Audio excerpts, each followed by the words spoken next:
The Global Power City Index. It is an annual ranking that evaluates and ranks major cities around the world based on their overall magnetism. Magnetism.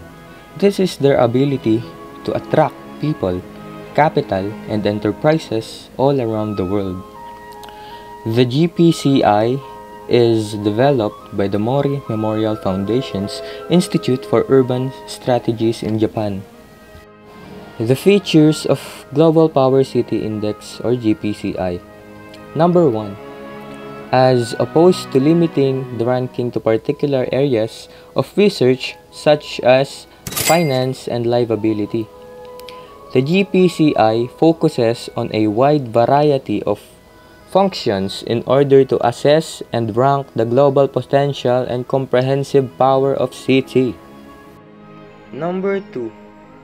44 of the world's leading cities were selected and global comprehensive power evaluated based on the following viewpoints.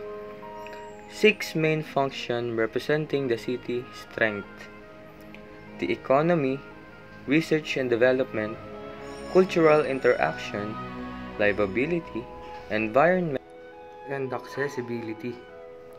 5 global actors who lead the urban activities in their cities: manager, researcher, artist, visitor, and resident.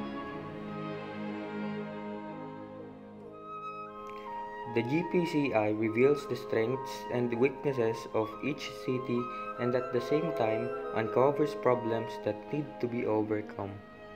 And lastly, this ranking has been produced with the involvement of the late Sir Peter Hall, a global authority in urban studies as well as other academics in the field.